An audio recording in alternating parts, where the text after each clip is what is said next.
하나님, 은혜를 감사합니다. 오늘도 하나님의 백성들이 예수 그리스도의 이름으로 주님의 날로 구별해서 이렇게 주의 전에 함께 모였습니다. 하나님께 예배드리게 하심을 감사합니다. 하나님이 주장하셔서 말씀이 온전히 역사하도록 인도하여 주시옵소서. 전하는 자 많이 부족합니다. 지켜주시고 하나님 뜻만이 온전히 전해질 수 있도록 도와주시옵소서. 하나님 앞에 겸손함으로 함께 드린 이 귀한 예배에 은혜로 충만케 해 주시옵소서. 예수님의 이름으로 기도드립니다. 아멘. 오늘 이 사도행전 18장 오늘 본문은 사도 바울이 제2차 전도여행을 마감하고 제3차 전도여행을 시작하는 그 부분입니다. 우리가 이미 사도행전을 지금 계속 공부하고 있는데 1차 전도여행을 마감과 2차 전도여행을 시작할 때 그 구분은 굉장히 명확했습니다. 그 구분, 1차 전도여행 마감과 2차 전도 시작 사이에 예루살렘 회의가 있었죠. 그리고 또 2차 전도여행을 시작하면서 이 사역팀이 새롭게 구성되는 모습을 우리는 보았습니다. 분명히 1차 전도여행과 2차 전도여행은 구별되어 우리에게 나타났는데, 그 후로 이제 사도 바울의 2차 전도여행과 3차 전도여행은 그 구분이 그렇게 명확하게 기록되어 있지는 않습니다. 오늘 본문 22절과 23절이 각각 그것을 얘기하고는 있는데, 22절에 보면 가이사랴에 상륙하였다. 그러니까 사도 바울이 고린도에서 떠나서 갱그리아에 가서 머리를 자르고 에베소에 들렸다가 이제 가이사랴에 육지에 왔습니다. 가이사랴에 상륙하여 올라가 교회의 안부를 물은 후에 예루살렘에 갔다는 얘기죠. 안디옥으로 내려갔다. 안디옥이 본교회가 있는 수리아 지역입니다. 고린도에서 수리아로 가기로 마음을 결정하고 가는 여정, 이게 끝입니다. 22절이 이제 2차 전도여행의 끝이에요. 그러면서 23절이 우리들에게 이제 제3차 전도여행의 시작을 알립니다. 얼마 있다가 다시 떠나서 갈라디아와 부르기아 땅을 차례로 다니며 모든 제자를 굳건하게 하니라. 이게 3차 전도여행의 시작입니다. 이 글 후에 이제 아볼로의 이야기가 있고 19장 1절에 보면 에베소에 사도 바울이 등장하는 것을 보게 됩니다. 3차 전도여행이 계속되고 있다는 얘기입니다. 22절과 23절이 우리들에게 이제 1차 전도여행과 2차 전도여행과 3차 전도여행 그 사이의 구분을 우리들에게 알려줍니다. 우리가 이 사도행전을 공부하면서 복음 전파하는 그것에 분명히 사도 바울은 택함 받은 그릇입니다. 그가 정말 강력한 복음의 일꾼으로서 하나님에게서 쓰임 받음을 우리는 분명히 보고 있습니다. 그렇지만 그런 가운데도 우리가 거듭 강조하는 것은 무엇이냐면, 복음을 실제로 전하는 분은 누구시냐? 복음을 실제로 전하는 분은 하나님이시라는 것을 우리는 다시 한번 깨우치게 됩니다. 그리고 하나님은 분명히 사도 바울을 택하여 썼지만 바울 외에도 그 사도 바울에게 동역자를 붙이거나 또는 바울과 관계없이 다른 사람을 들어서서도 복음을 전파했다는 사실을 복음서는 우리에게 알려주고 있습니다. 오늘 본문에 등장하는 아볼로라는 사람이 그런 사람 중에 하나입니다. 아볼로의 특징은 뭐냐면 그의 사역에 있어서 바울과 직접된 관계가 전혀 없는 독립적인 사역을 한 사람으로 나타나고 있어요. 이미 하나님의 이 복음 사역은 그 전에 빌립, 또 베드로, 다른 여러 사람들, 간디게 국고 신하, 이런 사람들이 퍼져나가서 불꽃을 피우고 있다는 것을 우리들에게 알려주고 있습니다. 꼭 바울을 통해서만 복음이 전파된 것은 아니란 얘기입니다.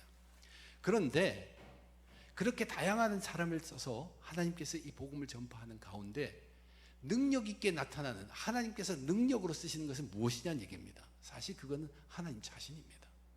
즉 구약 성경에 나타난 하나님의 말씀입니다.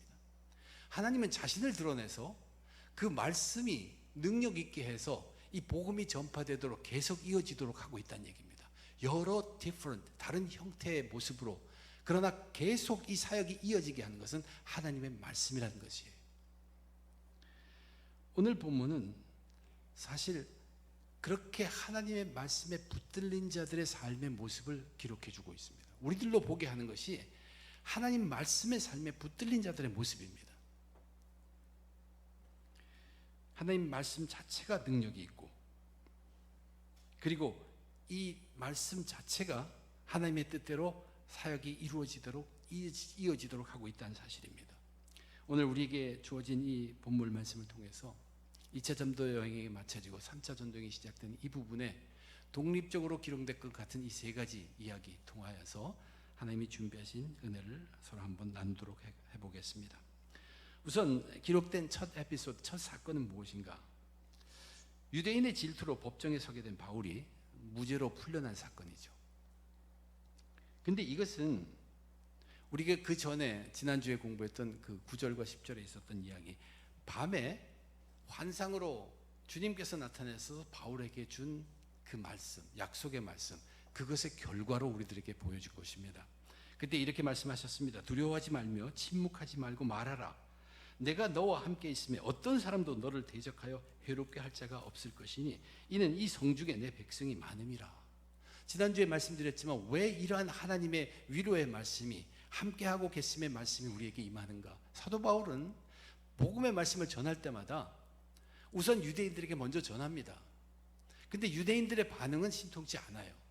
거기에 비해서 그 말씀을 받은 이방인들이 예수 믿고 세례받고 막 찾아오는 것이에요. 근데 그렇게 되면 유대인들 마음속에 뭐가 생기냐면 시기심이 생겼습니다. 그 시기심 때문에 거의 예외 없이 가는 곳마다 그들이 사도 바울을 핍박하기 시작합니다. 그래서 필요한 법정이 있으면 끌고 갔던 것이에요. 예수님도 그렇게 핍박을 당하셨죠. 그래서 그러한 가운데 그럴 때쯤 반에 주님께서 환상 중에 나타나셔서 위로해 주시고 동역해 주시는 말씀으로 내가 너와 함께 하고 있다. 내가 너를 도와서 너로 하여금 아무도 해받지 않도록 하겠다. 그 확신의 말씀을 주신 것입니다. 그것이 이제 오늘 이 갈리오 법정에서 일어나고 있는 현실로 우리가 그 말씀이 이루어짐을 이 사건 속에서 알게 됩니다. 그런데 이제 마침 새롭게 부임한 총독 갈리오에게 유대인들이 시기심으로 가득 차서 바울을 붙잡아 가지고 법정에 세웁니다. 그리고 고소를 합니다. 13절에 보면 말하되 이 사람이 율법을 어기면서 하나님을 경외하라고 사람들을 권한다. 여기 우리말의 번역에 보면 율법을 어기면서라고 분명히 기록되어 있지만 원래 말씀에 보면 법을 어기면서라고 되어 있습니다. 그러니까 유대인들이 이 사도 바울이 법을 어긴다고 얘기를 해가지고 이것이 율법을 어기는 것도 되지만 로마법도 어기는 것 같은 그런 뉘앙스를 주면서 한 표현입니다. 그러자 바울도 이제 그런 경우를 늘 당했기 때문에 그렇게 법정에 가서 자기가 고소를 당하면 항상 변론을 했습니다. 준비된 변론이 있어요. 자기도 그 변론을 하려고 준비합니다. 그런데 바울이 이 변명을 시작하기도 전에 아가야 지역 총독으로 새롭게 온 갈리오가 아예 딱 잘라서 말을 해버리는 것입니다. 바울은 변명할 필요도 없었습니다. 이 벌어진 문제를 사회적인 동요나 사회적인 소요의 문제, 사회적 문제로 보지 아니하고 단지 유대인들 안에서의 문제만으로 갈리오는 명확하게 보았습니다. 그러면서 자기가 관여할 바가 아니라고 잘라 말합니다. 바울은 여기에 변명할 필요도 없게 되었다는 얘기입니다. 그 다음에 성경의 기록에 보면 분노한 유대인들이 법정으로부터 쫓겨납니다. 쫓겨나가지고 소스데네라는 그 회당장을 법정 밖에서 때립니다. 과연 이 의도가 뭘까? 갈리오는 너희들이 지금 분쟁하는 이것이 사회적인 동요의 문제가 아니기 때문에 너희 안의 문제이기 때문에 너희에게 해석하라. 너희들이 알아서 해결하라고 했는데 이제 겉으로 드러나는 그러한 사회적인 소요같이 보이도록 법정 밖에서 그 일을 이뤘다는 얘기입니다. 도전한 것이 갈리오에게. 근데 왜 이 회당장 소스데네가 또 이렇게 맡게 되었어요? 회당장이라면 유대인이 분명합니다. 유대교에 충실한 사람이 회당장이 될 수 있습니다.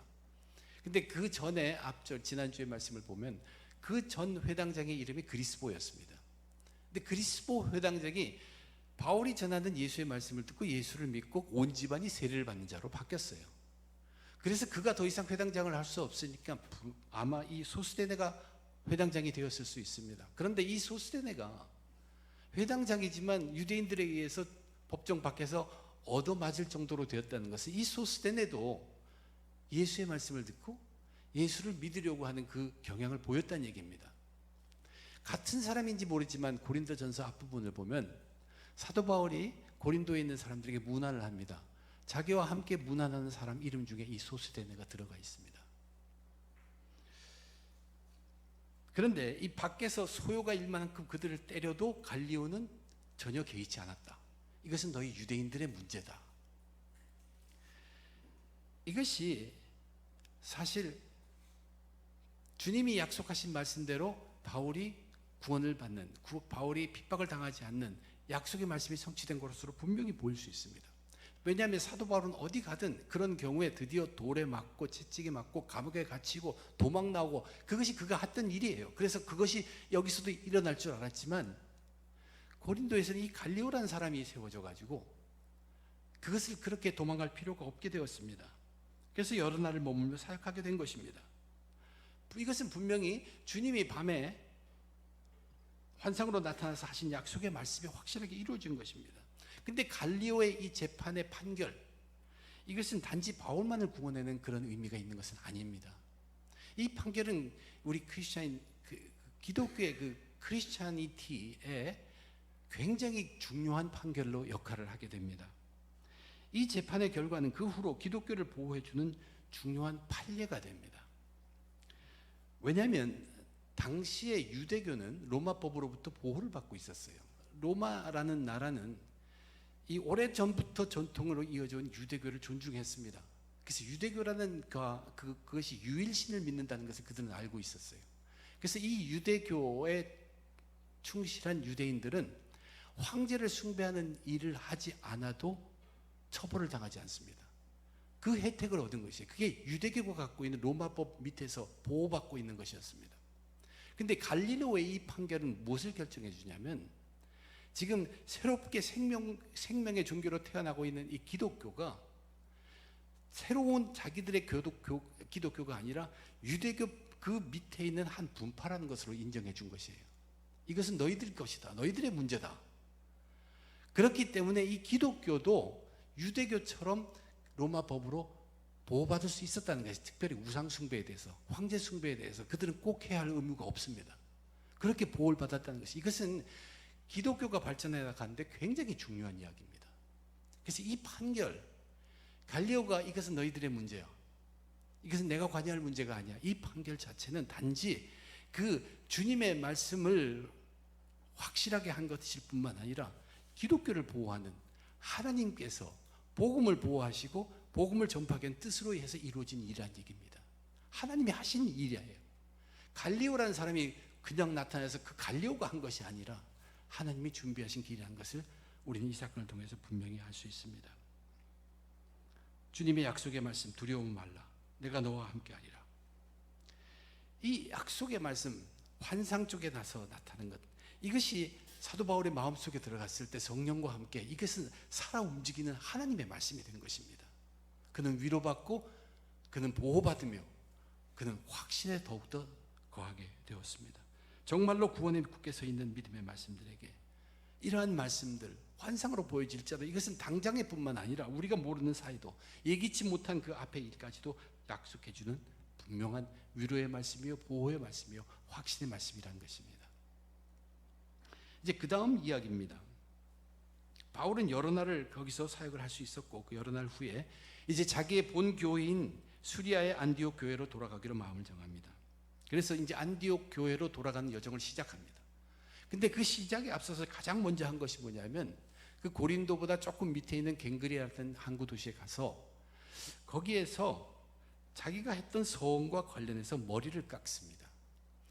이 서원과 관련해서 머리를 깎는 그 상세한 내용을 전혀 기록하지 않기 때문에 우리가 무엇인지 알 수는 없지만 그렇게 서원과 관련해서 머리를 깎고 브리스길라와 아굴라를 데리고 가서 함께 떠나서 수리아로 가는 도중에 에베소에 들릅니다.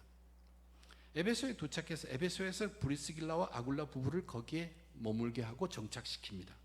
그리고 자기는 거기서 회당의 말씀을 전하는데 그 회당에서 말씀을 듣는 유대인들이 참 우호적이었습니다. 반응이 좋았습니다. 그래서 더 거기에 머물기를 요청했지만 그는 거절하면서 이렇게 말합니다. 21절입니다.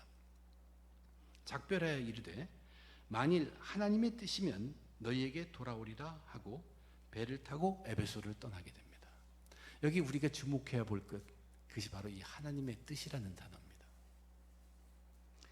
그렇게 해서 이제 가이사랴에 도착하고 예루살렘 교회를 방문하고 안디옥 교회로 돌아갑니다. 우선 이 두 번째 이야기 속에 들어가 있는 이 머리에를 삭발하는 그 서원과 관련된 것, 여기에 우리가 알 수 있는 것이 이 사도 바울이 하나님의 뜻을 구하고 있다는 뜻입니다. 그뿐만 아니라 돌아가는 여정 가운데 에베소서를 들린 것은 하나님의 뜻과 무슨 관계가 있을까? 그리고 분명히 에베소에서 그들에게 하나님의 뜻이면 내가 다시 오리라고 약속하고 떠났습니다. 여기 가운데 두 번째 이야기 속에 정말로 우리가 눈여겨보아야 할 것이 이 하나님의 뜻입니다. 성경에 기록된 대로 머리를 자르는 소원, 그것은 나실인의 소원을 얘기합니다. 민수기 6장에 나실인의 소원에 대해서 기록하고 있어요. 나실인의 소원이라는 것은 자기를 하여금 거룩함으로 구별하는 것입니다. 우리가 거룩함으로 구별하는 이유는 하나님과 나와의 관계를 굉장히 근접시키고 가깝게 하기 위함입니다. 즉 하나님의 뜻을 알기 위함이라는 얘기예요. 근데 거기에 민수기 6장에 보면 그렇게 거룩하게 기간을 정해놓고 자기가 지키는 가운데 혹시 부정한 것 때문에 자기가 부정해질 경우에는 머리를 깎습니다. 그리고 다시 시작하게 되어 있습니다. 제사를 지내고. 또는 이제 자기가 작정한 그 기간이 찼을 때 드디어 머리를 자르고 제사를 치르게 되어 있는 것이 민수기 6장에 기록되어 있습니다. 바울이 어떤 소원을 했는지 모릅니다. 그러나 그 기간이 찼어요. 그래서 머리를 자릅니다. 아마도 가는 도중에 예루살렘을 들렀던 경우는 그 이후에 이어진 이제 이 제사를 충만하기 위해서. 그래서 바울은 하나님의 뜻을 알고자 하는 것이 가슴에 가득 차 있습니다. 우리는 이 부분을 보면서 의문을 갖는 것이 뭐냐면 복음의 사도인데 왜 이런 율법적 행위를 하냐고 물을지 모릅니다.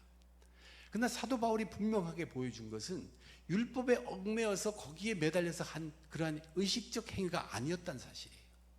이건 갈급함에 있어서 자원적으로 한 자기가 지금까지 하나님과의 관계에서 자기가 지켜온 그 일을 계속 반복한 것일 따름입니다. 이것은 순수하게 갈급함에서 한 자유로운 헌신의 모습입니다. 하나님의 뜻을 구하는 자유로운 헌신의 모습으로 머리를 깎았다는 얘기예요. 이것을 우리들에게 알려주는 것은 지금 사도 바울은 굉장히 하나님의 뜻을 알고자 함으로 가득 차 있다. 왜 그랬을까? 이제 돌아가면서 다음 사역을 생각할 수도 있고 특별히 그 이유가 그가 왜 에베소에 들렀는가 하는 것을 우리로 알게 하는 것입니다. 돌아가는 게 왜 에베소를 들렸을까? 추측해 볼 수 있는 것은 이 전도여행 가운데 처음에 시작할 때 그들이 어려움을 겪었던 것이 있습니다. 처음에 1차 전도여행 했던 데 다 들르고 나서 이제 새롭게 소아시아 지역, 아시아 지역을 전도하려고 하는데 성령이 맞고 예수의 영이 맞고 영이신 하나님께서 허락하지 않아서 드로아까지 가게 됐습니다. 거기서 마게도니아 환상을 보고 마게도니아 넘어간 것이죠. 왜 하나님께서 그때 이 소아시아 지역의 대표적인 도시가 바로 에베소입니다. 그들도 아마 에베소를 염두에 두고 왔는데 하나님이 허락하지 않은 것이에요. 지금 돌아가면서 하나님의 뜻으로 가득 차고 하나님의 뜻을 구하는 그가 이제 왜 그때 막으셨을까? 지금도 여전히 막으시려나? 이 하나님의 뜻을 알기 위한 갈급함으로 갔을 수 있습니다. 그래서 갔더니 이번엔 가게 되더란 얘기예요. 도착했어요. 그래서 거기서 일단 브리스길라와 아굴라 그 부부를 정착하게 만듭니다. 아마도 다음 계획을 위해서 거기에서 자리 잡게 한 것일지 모릅니다. 그리고 회당에서 말씀을 전합니다. 사람들은 더 있기를 요청하고 있어요. 그러나 바울은 하나님의 뜻이 확정되기를 더욱 기다리는 모습이죠. 하나님의 뜻이면 내가 다시 올 것이다라고 분명하게 얘기합니다. 지금 바울이 떠나기로 시작한 후에 가슴 속에 가득 막혀 있는 것은 하나님의 뜻을 찾는 것이에요. 카스트들이 하나님의 뜻을 붙는 것이에요. 서원을 통해 하나님의 뜻을 물었고 바울은 에베소에 가서도 분명한 하나님의 뜻을 구하고 있습니다. 하나님의 뜻은 하나님의 때에 이루어집니다. 하나님의 뜻의 중요함을 알고 있습니다. 왜냐하면 그 하나님의 뜻에 순종해야 되기 때문에 그렇습니다. 하나님의 뜻에 대해서 갈급했고 간절했다는 것입니다. 그리고 그 뜻이 알려지기만 하면 거기에 순종하겠다는 자세의 사도 바울의 모습을 우리에게 보여주고 있습니다. 그리고 나서 안디옥으로 돌아온 후에 얼마 있다가 이제 사역을 3차 전도여행을 시작하면서 지나왔던 사역에 가서 물을 붓고 양육한 다음에 결국 19장 1절에 나타나는 것을 보면 사도 바울이 에베소에 나타나게 됩니다. 하나님의 뜻을 구하고 거기에 확신을 받고 에베소에 거하게 되고 3차 전도여행의 가장 중심지, 가장 오래 머문 사역지가 에베소가 되는 것입니다. 바울에게 이 하나님의 뜻을 아는 것은 정말로 중요했습니다. 그는 그 일에 갈급했고 간절했고 그리고 굉장히 조심스러웠습니다.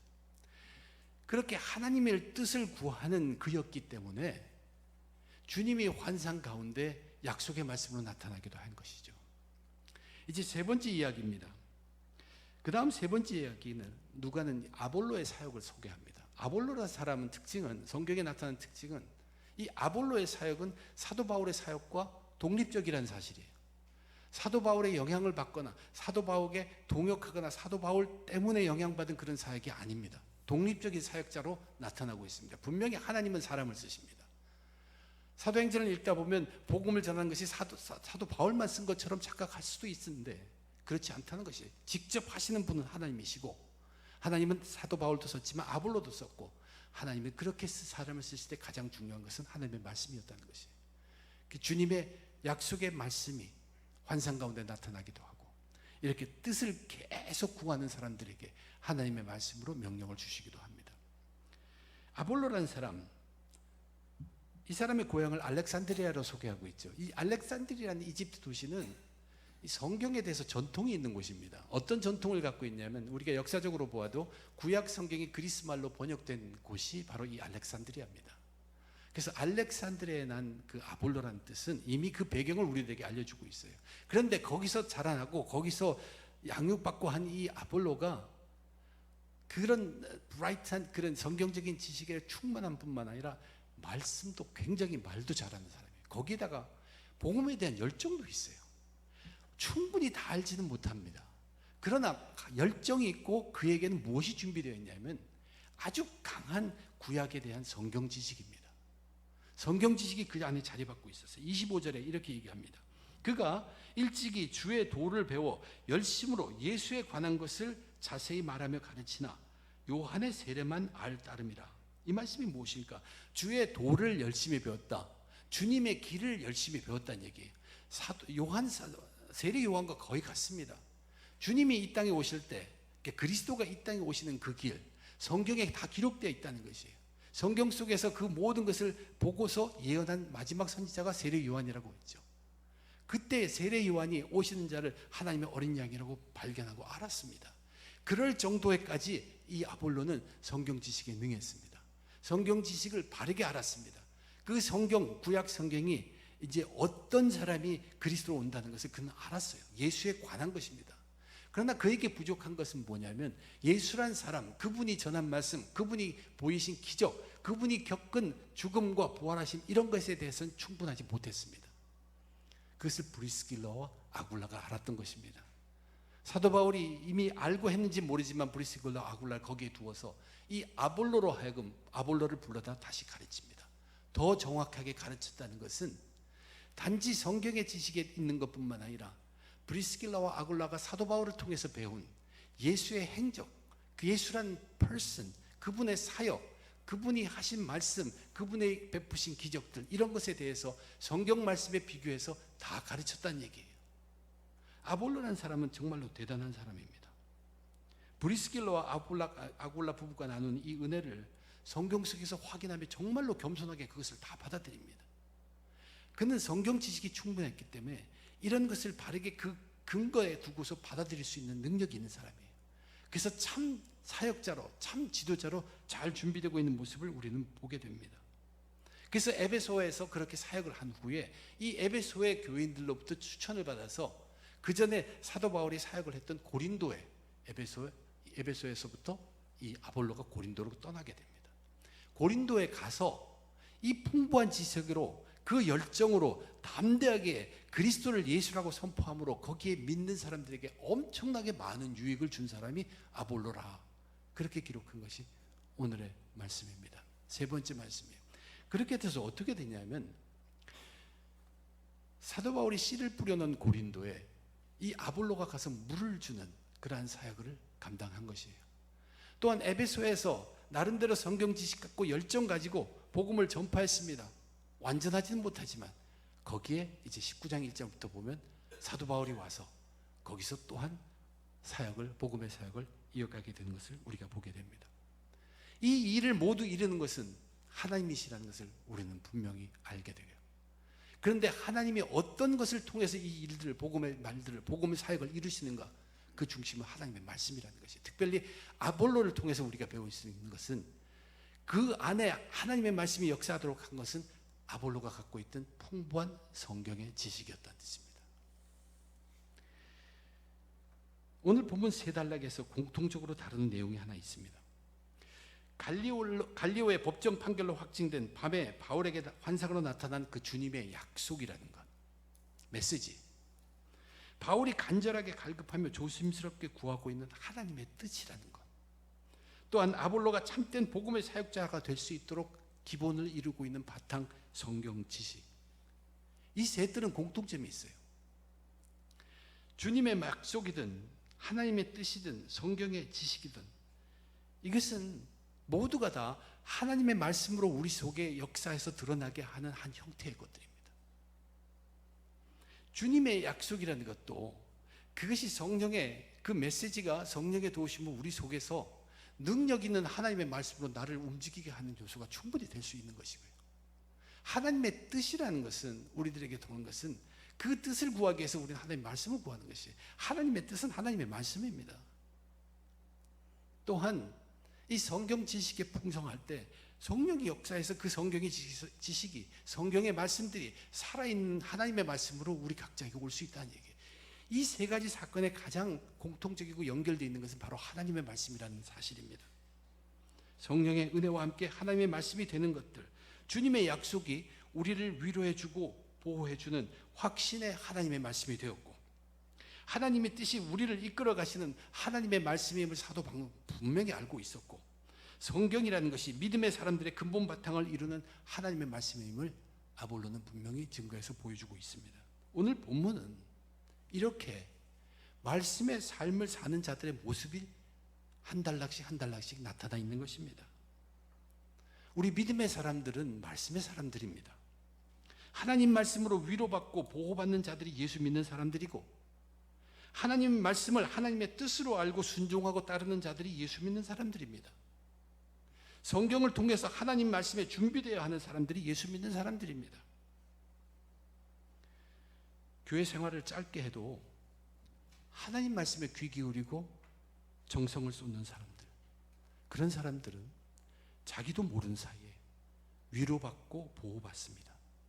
자기도 모르는 사이에 말씀대로 살고 그렇게 살고 싶어집니다. 또한 자기도 모르는 사이에 성경을 사모하며 읽고 공부하게 됩니다.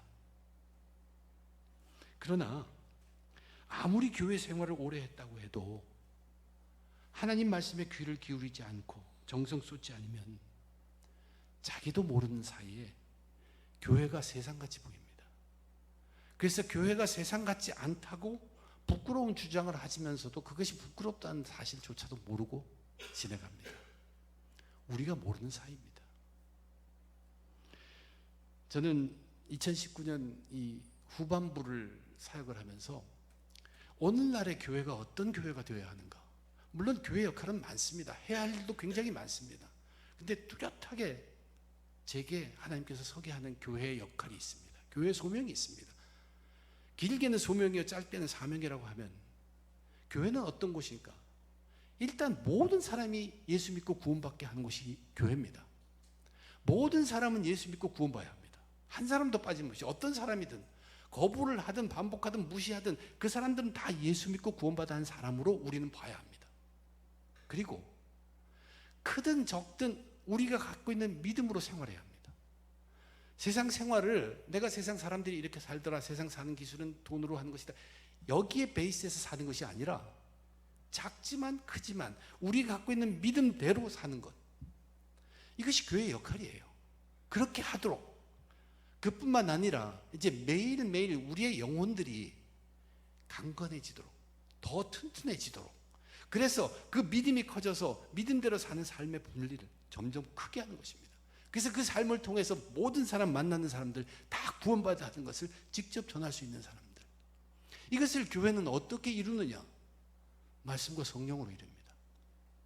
말씀과 성령으로 씨 뿌리고 물을 주면서 그렇게 우리의 구원과 양육을 계속하는 것, 그것이 교회에, 정말 오늘날 교회에 절대적으로 필요한, 흔들리지 않는 가장 기본적인 소명이라고 저는 분명히 믿습니다. 가장 근본적인 역할이자 소명이 바로 그것입니다. 세상의 마지막이 막 지금 왔다고 해도 우리 이것은 변하지 않아요. 우리는 이것을 킵하고 있어요. 조금도 흔들림 없이 말씀과 성령으로 교회의 이 근본적인 역할을 지켜야 합니다. 모든 사람은 예수 믿고 구원받아야 합니다. 그리고 우리는 크든 작든 그 믿음 가지고 생활에 적용해야 돼요. 생활을 살아가야 돼요. 그러면서 교회를 통해 우리의 영혼은 자라나야 합니다. 강건해져야 합니다. 저는 우리 웨체스터 중앙교회 성도님들이 하나님의 말씀에 더욱 간절하기를 간곡히 부탁드립니다. 정말로 거기에만 소망이 있어요. 이제 10월이 되면 우리 성경 읽기를 보면 신약을 시작합니다. 이제 그때부터라도 성경을 읽으시기를 정말 부탁드립니다. 성경 읽지 않으면서 그리스도인이 떳떳할 수가 없어요. 꼭 그 프로그램대로 읽으라는 것은 아닙니다. 적어도 하루에 한 번씩 성경은 봐야 해요. 하루에 한 번씩 성경 읽으십시오. 그렇지 않으면 우리는 떳떳하게 살 수 없습니다. 그리스도인으로 떳떳할 수가 없어요. 성경을 읽지 않으면. 하루에 한 번이라도 꼭 읽으십시오. 저희 교회 트리니티 성경학교 있죠. 성경 공부 있습니다. 정말 사정이 안 돼서 공부할 수 없는 사람은 제가 할 수 없습니다. 그러나 제가 그것을 시작하면서도 제가 계속 기도하고 있는 제 마음이 있어요. 뭐냐면 참석하지 못한 사람에 대한 안타까움은 제가 한 번도 쉰 적이 없어요. 그래도 많은 사람들이 참석해 주셔서 참 감사해요. 그런데 참석하지 못한 사람이 너무너무 안타까워요. 저 진짜로 교회를 맡아 담당하는 담임 목사로서 그 성경 공부를 참석하지 못한 사람이 너무너무 안타깝더라고요. 이것은 우리에게 도움이 된다, 재미있다, 우리가 많이 배운다, 그 문제가 아니에요. 프로그램의 문제가 아니에요. 왜냐하면 교회의 역할이 그것이고 우리는 영혼의 문제를 다루는 심각한 장소이기 때문에 그렇습니다. 우리는 지금 당장만을 다루는 사람들이 아니에요. 우리는 영원을 다루는 사람입니다. 영원이라 하면 영생을 말하는 것이에요. 우리는 성령이 도우시는 성경 공부가 될 수 있도록 열심히 기도하면서 말씀의 삶을 살 수 있도록 노력해야 합니다. 오늘 본문 속에 나타난 사도 바울이 법정에서 경험한 것은 말씀의 삶입니다. 주님이 환상 가운데 약속의 말씀을 주고 그것이 이루어짐을 보고 있는 말씀의 삶을 살고 있어요. 그가 서원하고 에베소에 들렸고 그들을 만나서 내가 하나님의 뜻이면 다시 오리라. 이것은 전부 그가 살고 있는 말씀의 삶을 본보기를 보여주고 있어요. 그는 처음부터 끝까지 하나님의 뜻을 구하고 있고 그 뜻에 순종하고 싶고 들려오는 말씀에 순종하고 싶은 그 삶으로 살고 있었다는 증거를 거기서 보여주고 있어요.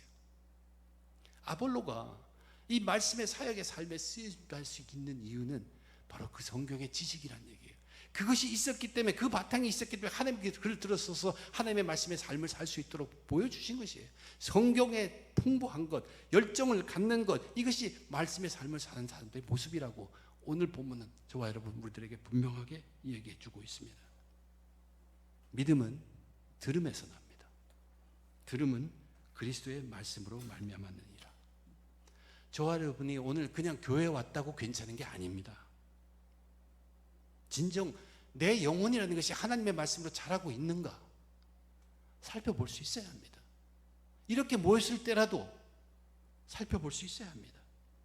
나는 정말로 영원이라는 것에 대해서, 즉 영생에 대해서 심각하게 기도하고 있는가? 그냥 하루만 살면 되는가? 이 생각만 그냥 편안하게 잘 살기를 원하는가? 그것이 아니에요. 우리는 영혼을 대하고 영원을 얘기하는 사람들입니다.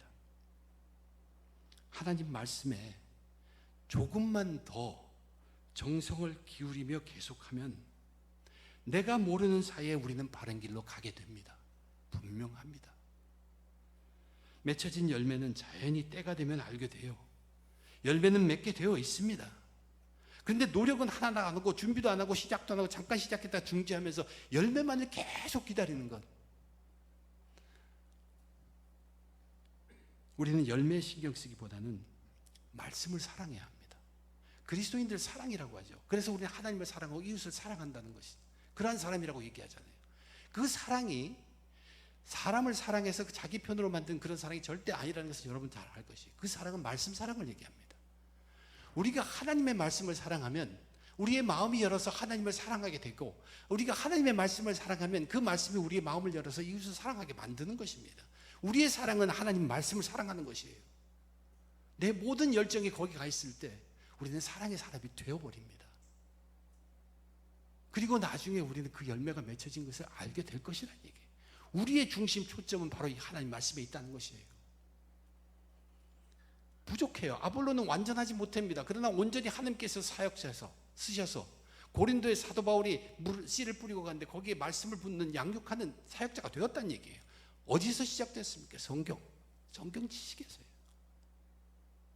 하루에 한 번씩 반드시 성경 읽으십시오. 그리고 기회가 단 대로 허락되는 대로 성경 공부하십시오. 꼭 여기만을 얘기하는 것은 아닙니다. 나는 그냥 이렇게 했으니까 괜찮아. 그것이 아니에요. 오늘날 교회의 소망 어디에 있습니까? 예수 안에서 하나님의 말씀 붙들고 성령에 붙잡히는 것.